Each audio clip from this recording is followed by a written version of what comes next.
porch, so if you hear some very loud Chevy trucks, it's because we're in the porch today. Why are we in the porch today, you ask? This is my, do you see this? This just keeps happening. I don't know. So, anyway, why are we in the porch today? Because we have to do missing link.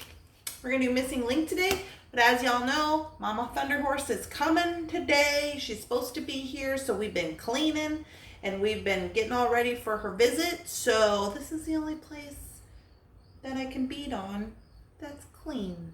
So that's what we're doing. We got a door that keeps opening and we got trucks going by, but it is what it is. Let's get on down to the table, get this party started. Today we do spirals. Alrighty, friends, you know the drill. We are working on the missing link book and we are up to spirals now. Last week we did do your own jump rings, and yeah, that's what we did last week, coiling wire, and now here we are on spiral making. Okay, so this, oh, that's too much. This says spiral making. Spirals have been long studied in nature. They have many symbolic meanings and are classic when it comes to working with wire as well. To maintain a spiral shape, use a heavier gauge of wire. Okay, so I did not read that before I came up here. I have 22. I hope that helps. You're going to want to flush cut one end of the wire, grasp the end of the wire with the tip of the round nose plier, roll the wire away from you with one hand while pushing the tail of the wire against the plier with your thumb or your other hand, form a simple loop. So that's that. Before closing the loop completely, switch to the flat nose plier. Hold the loop in the flat nose plier and begin winding the tail around the loop. Continue winding the wire with your thumb, moving in small increments to form a spiral. Continue until the desired spiral size is reached as seen in figure 2. So that's here. Tips. Forming a round shaped loop in the first step is essential to creating a nice round spiral. Okay. It is helpful to flatten the tip of the wire with chasing hammer on the bench block before starting a spiral. The tapered tip of the wire will be easier to shape into a circle, especially if you are using a thick gauge wire. Well, I'm not using a thick gauge wire, so I don't think I will be doing any hammering today, but we are going to take a look-see. So I've got 22 gauge wire. I'm going to use titanium for this, and I'm just going to get a little piece out of here. Now they're saying you should be using a heavier duty wire, but I assume they're not just like practicing. They're probably making things. All right, so flush cut one end of the wire.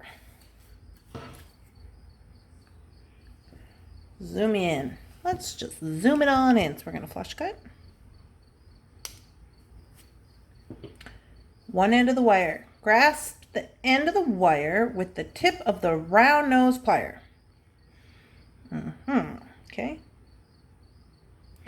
Round nose plier. Roll the wire away from you with one hand while pushing the tail wire against the plier with your thumb of the other hand. Okay, so away from me would be this way while putting pressure to form a small simple loop. Okay, that is a small simple loop. Got it. Before closing the loop completely, switch to the flat nose. This is not flat nose. I mean, it kind of is. It's chain nose, flat nose. To me, this is flat nose. Hold the loop with the flat nose plier and begin winding the tail around the loop. Continue winding the wire with your thumb, moving in small increments to form a spiral. So,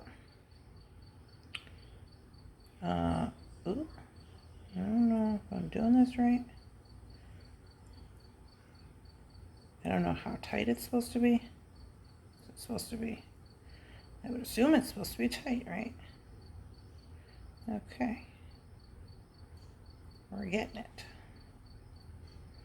I don't know if I'm supposed to be like repositioning the plier. It does not say that. But I would assume that I have to reposition the plier to get this going around. Ooh, ooh, ooh, ooh, ooh. Right? So you can see I kind of bent my wire up there a little bit. All right. Well, this is not horrible. I feel like I'm doing it.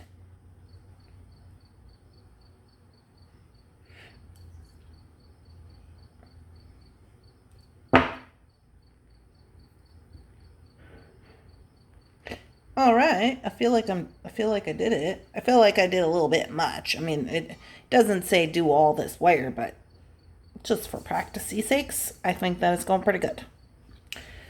Okay. Continue until the desired spiral is reached. Well, I would say this is the spiral. Had I done this with a larger wire, and it was like a nice wrap, I might, do like an earring or something, or a little charm with my spiral. So that's what we got going on with the spirals this week. So I guess you could make some little charms. You could probably hammer it and get them going that way, have some little charms. That would probably be cute. So yeah, there we go. Spirals complete. All right, guys, so we did the spiral. We did it. The little spiral. So I think we did it correctly. Next week, we are going to make your own wire wrapped clasp. So we are getting into it where we're going to start making clasps, hook and eye clasps, and then it has us learning about oxidizing solutions. So we're getting into it now. If you guys are enjoying this video, these types of videos, this series on my YouTube channel, please make sure to give a thumbs up. Subscribe to the channel so you know when I'm putting up new videos.